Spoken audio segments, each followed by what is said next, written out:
Joining me now is Democratic Congressman Adam Smith of Washington.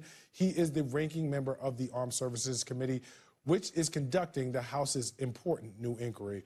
Congressman Smith, thank you for being here. Always a pleasure to talk to you. Can you please explain for us the seriousness of this allegation of a double tap killing and the Defense Secretary Hegseth's alleged role in that?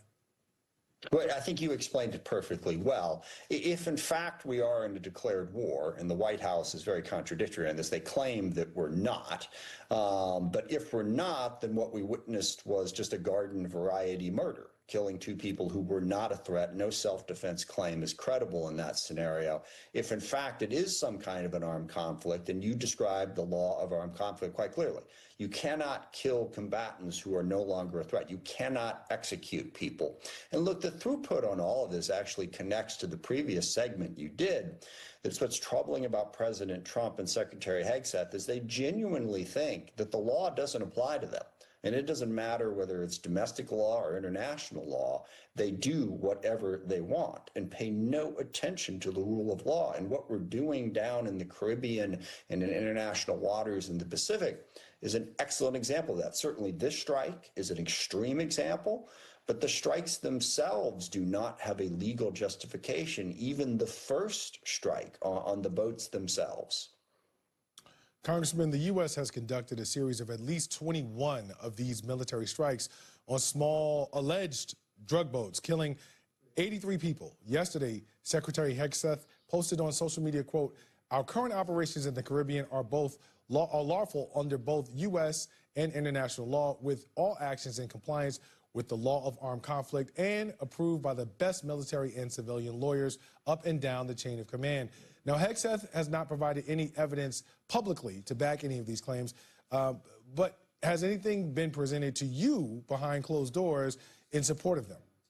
Yes, a couple months into the operation. So this was long after they had started doing this. They did produce a memo, which certain members were allowed to look at, which is incredibly contradictory. Basically, half the memo explains why the narco-terrorist groups, as they describe them, are in a war, in an armed conflict with us. And the other half of the memo explains how it's not a war, and therefore they don't have to follow the War Powers Act.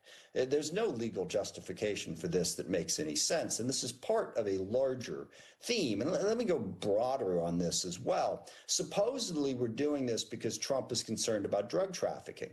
But just a couple days ago, he pardoned a convicted drug trafficker, former president of Honduras.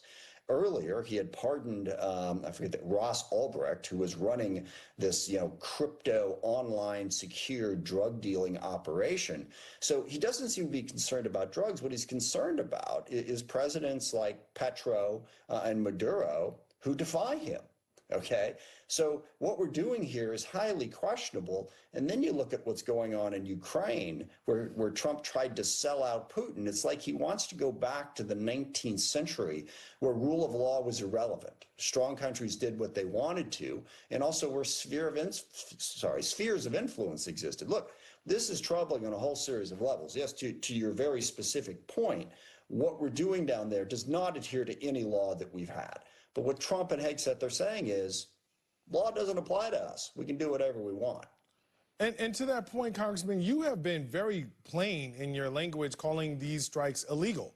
And what we're now learning about this double tap killing speaks right to the heart of what it is to obey lawful orders. And at the same time, the administration is now investigating Democrats for reminding military servicemen and women that they shouldn't obey a legal order. How does this all shape out? Yeah, look, it hopefully shapes out with the American people waking up and going, we care about the rule of law. We want to live in a constitutional republic, not an authoritarian dictatorship. And they stand up for it. And the example you cite, when those 6 members of Congress, veterans, all of them said, remember, here's what the UCMJ says. You have an obligation to not follow illegal orders. All they did is they restated what is the law. And now Trump and Hegseth are trying to intimidate them. And crucially, they're also trying to intimidate others. I know all 6 of those people. I've spoken with Mark Kelly about this extensively. They can take care of themselves and they will defend themselves. But the point of this is to try to silence others through threats and intimidation. Trump using the federal government our federal government to advance his own personal political needs. He's doing it with the Justice Department. He's doing it with ICE. He's doing it with the Department of Defense. It is contrary to the law, top to bottom. And every American, Republican, Democrat, Independent, whatever your politics are, if you believe in representative democracy, you should stand up and fight back against this. Well said. Democratic Congressman of Washington, Adam Smith, thank you for being with me on Velshi.